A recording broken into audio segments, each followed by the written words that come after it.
Bienvenue dans le JT de Vue d'ailleurs. On revient en images et en parole sur les actualités qui ont marqué la semaine sur le site de vuedailleurs.com. Actualités politiques, économiques, culturelles. Et on commence d'ailleurs par une actualité international. À l'international, la France a toujours un gros problème d'image avec le Pakistan, où le sentiment anti-français fait rage depuis la publication des caricatures du prophète Mahomet et depuis l'assassinat de Samuel Paty, où la France, et notamment Emmanuel Macron, ont réaffirmé la volonté française de liberté d'expression. Alors ces derniers jours au Pakistan, un parti islamiste s'est violemment opposé à la France, bloquant par des manifestations deux grandes villes pakistanaises pour exiger le départ de l'ambassadeur français. Alors même si le leader de ce parti a ensuite été arrêté, cela signe un regain de tension croissant entre les deux Paris, et Paris se dit notamment très inquiet, conseillant aux ressortissants français de ne pas se rendre dans la région. L'article est signé d'Hélène Sanson et est visible sur le site de Vue d'ailleurs.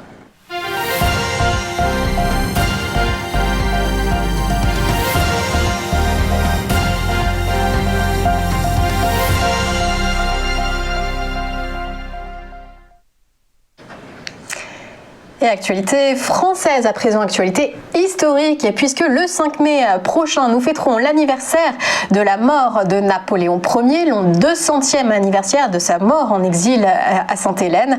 Alors Napoléon est sans conteste la figure historique la plus connue dans le monde, et la célébration de cette date s'annonce déjà comme une vraie bataille. Doit-on fêter Napoléon le sanguinaire, celui qui a réintroduit l'esclavage, s'indignent certains, ou Napoléon et son œuvre pour l'État français, notamment le Code civil, la Banque de France ou encore l'Élysée.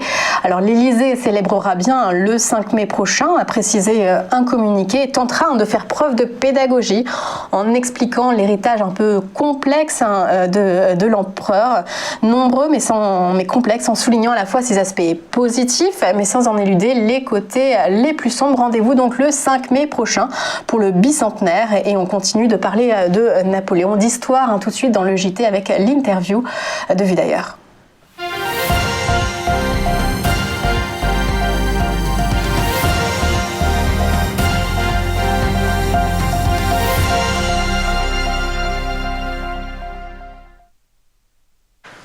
Et actualité économique mais aussi culturelle avec l'interview à venir. Nous recevons dans notre JT Pascale Luciani-Boyer. Bonjour Pascale.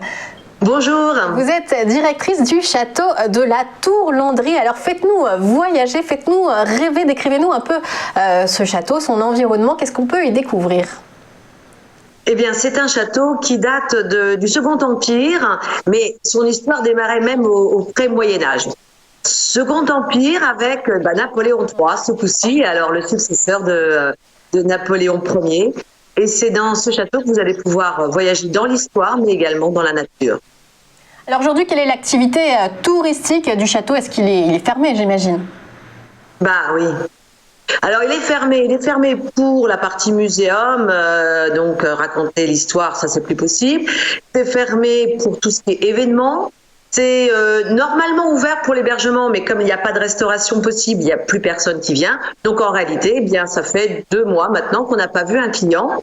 On s'ennuie de nos clients.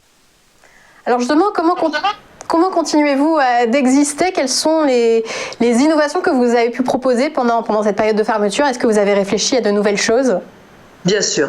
En fait, comme toutes les crises, les grandes crises, je crois que c'est même Churchill qui le rappelait, c'est véritablement, il faut en faire quelque chose. Je crois que tous les acteurs, en tout cas du tourisme et localement, nous sommes regroupés pour imaginer, inventer des choses nouvelles. Alors, par exemple, il y a maintenant, comme les terrasses de restaurants vont bientôt réouvrir, tous les restaurants n'ont pas de terrasse, des lieux comme les nôtres, donc là, le château de la Tour-Landry et d'autres, vont proposer leur parc et jardin pour accueillir les menus de nos restaurateurs. Il y a également, pendant cette période où on disait qu'on avait le droit à la vente à emporter, donc ces fameuses boîtes que les restaurateurs pouvaient mettre à disposition, nous, au château de la Tour-Landry, nous pouvions le faire. Nous avons attribué un salon Second Empire, rien que ça, à nos clients qui réservaient une chambre d'hôte. Ils avaient la possibilité d'avoir leur boîte de restauration à emporter dans un très beau salon qui de fait était privatisé pour eux. Et puis d'autres innovations là qui arrivent, parce que le beau temps arrive également avec le soleil. Et là, nous allons les uns et les autres travailler sur le slow tourisme. Vous savez, cette nouvelle tendance, encore une innovation, bien portée également par un fonds national dédié. On vient juste d'en avoir connaissance là au mois d'avril. Eh bien, un fonds sur le slow tourisme, Anjou Tourisme, puisque notre château du château de la Tourlandrie est en Anjou. Anjou Tourisme met à disposition des aides pour aider des gens comme nous, le château de la Tourlandrie, avec d'autres partenaires, à répondre à cet appel à projet innovation, environnement et préservation durable du tourisme en France. Donc, je crois qu'en réalité, on va tous se réinventer. On est en train de se réinventer et on le fait ensemble avec les acteurs locaux. Eh bien, c'est vraiment une touche très positive. Oui, on va parler des aides, puisque aussi, comme vous faites partie du secteur touristique, vous avez eu droit à ces nombreuses aides pour soutenir les entreprises. Est-ce que ça a été assez, selon vous? Est-ce que ça vous permet aussi, justement, de proposer de nouvelles choses? Alors, ça ne permet pas de proposer de nouvelles choses. Le fonds qui arrive et d'autres fonds, peut-être, si on est éligible, pourront nous le permettre. Les précédentes aides nous ont permis de nous maintenir en vie. Donc, on avait la tête au-dessus de l'eau, on a pu respirer pour engager la deuxième phase. Alors c'est un château, le château de la Tourlandrie, qui fait partie de l'héritage du patrimoine culturel de l'Empire, vous l'avez dit, avec Napoléon III. Comment est-ce que vous entretenez cet héritage ? Alors, nous l'entretenons notamment sur l'axe des sciences et techniques. C'est ce qu'on a voulu raconter au château de la Tourlandrie. C'est un château atypique. On vient y visiter des salons richement décorés de la période du Second Empire, mais c'est aussi cette période, celle de la révolution industrielle, celle des découvertes, celle qui va faire traverser la France, qui va passer du Moyen-Âge vers la modernité.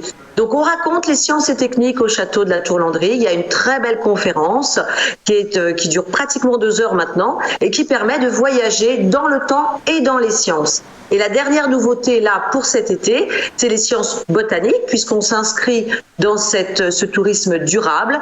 Et là, le permaparc, une nouveauté française, puisque c'est un permaculture visitable. Donc ce permaparc sur 1,7 hectare sera ouvert très prochainement pour la fête de la nature, le 23, 22 et 23 mai prochain, fête de la nature. Nous espérons pouvoir ouvrir et montrer aux gens que la nature aussi apporte des savoirs, des connaissances et est largement documentée sur toutes ces découvertes botaniques issues du 19e siècle, bien sûr, puisque c'est l'âge du domaine. Oui, on espère bien sûr que vous pourrez ouvrir pour cette période dès la mi-mai et accueillir vos nouveaux visiteurs. Merci beaucoup Pascale Luciani-Boyer d'avoir été avec nous. Je rappelle que vous êtes directrice du château de la Tourlandrie.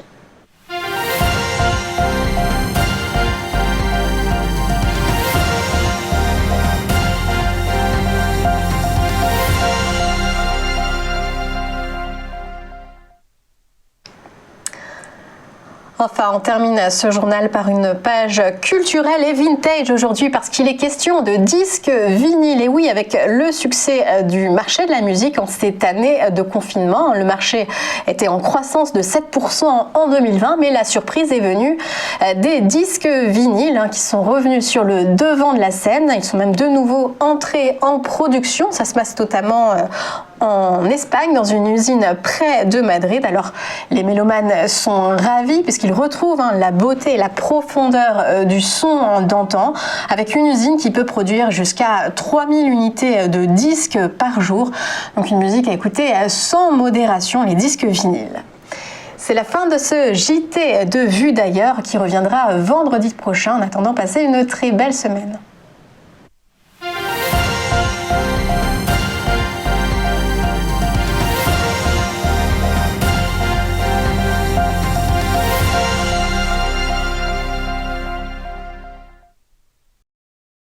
Bonjour à tous et bienvenue dans notre émission Entreprise et Innovation, votre rendez-vous innovation, développement économique et enjeux du digital sur TV Finance. Tous les jours, TV Finance met en lumière une société, un projet, des hommes et des femmes qui font l'entreprise d'aujourd'hui et de demain dans un monde en perpétuelle évolution. Pour y participer, contactez-nous sur tvfinance.fr.